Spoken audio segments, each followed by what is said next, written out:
It is 10 o'clock Eastern Time. We're live with a special edition of AC 360. The CNN Tea Party Republican debate just wrapped up in Tampa, Florida. If you're just joining us, a lot to talk about: jobs, Social Security, health care, all the usual suspects, but some surprising moments as well, and very pointed and contentious moments. Tonight we have analysis of all the candidates, all the key issues, and we're going to replay some of the key moments from the debate in case you missed it.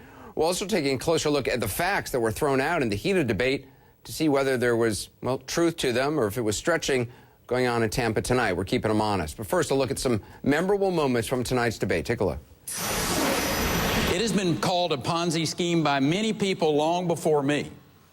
But no one's had the courage to stand up and say, here is how we're going to reform it. Well, the term Ponzi scheme, I think, is over the top and unnecessary and frightful to many people. But the question is, do you still believe that Social Security should be ended as a federal program, as you did 6 months ago when your book came out, and returned to the states? Or do you want to retreat from that? I think we ought to have a conversation. We're having that right now, Governor. Yes, sir. If you'll let me we're finish, running for president. You called it a criminal. You said if people did it in the private sector, it would be called criminal. That's in your book. Yeah, what I said was... I'm not particularly worried about Governor Perry and Governor Romney frightening the American people when President Obama scares them every single day. I've been told by some people, well, you can't get that done. I say, why? Well, because you don't know how Washington works. Yes, I do. It doesn't. It's easy to turn around this economy. Just have the backbone to do it. Does Governor Perry deserve any credit for all those jobs that were created in Texas? Oh, sure. Go ahead and tell him how much credit he deserves. Well, well look, you know, I think Governor Perry would agree with me that if you're dealt 4 aces, that doesn't make you necessarily a great poker player. And Governor Perry, you were dealt 4 aces. Well, I was going to say, Mitt, you were doing pretty good till you got to talking poker. Congressman Paul, you're from Texas. Does your governor deserve all that credit? Not quite. I'm a taxpayer there. My taxes have gone up. Our taxes have doubled since he's been in office. I don't want to offend the governor because he might raise my taxes or something. The drug company gave thousands of dollars in political donations to the governor, and this is just flat out wrong. Right. The question is it about life or was it about millions of dollars and potentially billions for a drug company? It was a $5,000 contribution that I had received from them. I raised about $30 million. And if you're saying that I can be bought for $5,000, I'm offended. Well, I'm offended for all the little girls and the parents that didn't have a choice. That's what I'm offended for. As you just heard, Social Security emerged as a hot-button issue earlier in the debate. They were talking about vaccinations there right at the end. Rick Perry has made waves by calling Social Security a Ponzi scheme. The phrase came up again tonight as he and Mitt Romney went head-to-head, each accusing the other of scaring seniors. Back with us live, the Situation Room's Wolf Blitzer moderated the debate. John King, host of John King's USA.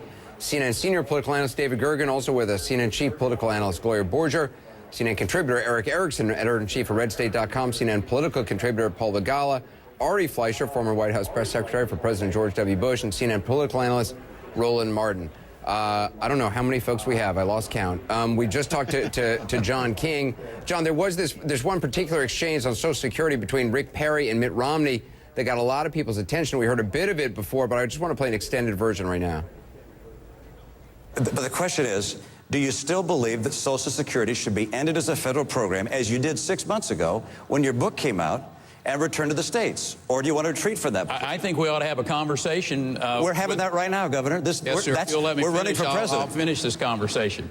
But the issue is, are there ways to move the states into Social Security for state employees or for retirees? We did it in the state of Texas back in the 1980s. I think those types of thoughtful conversations with America, rather than trying to scare seniors like you're doing and other people, it's time to have a legitimate conversation in this country about how to fix that program where that's not bankrupt and our children actually know that there's going to be a retirement program there for them. Yeah, Governor, the term Ponzi scheme is what scared seniors, number one. And number two, suggesting that Social Security should no longer be a federal program and return to the states and unconstitutional is likewise frightening. Look, there are a lot of very bright people who agree with you. And that's your view. I happen to have a different one. I think that Social Security is an essential program that we should change the way we're Governor, funding you it to called make it sure. a criminal. You said if people did it in the private sector, Did it what? would be called criminal. That's in your book. Yeah, what I said was.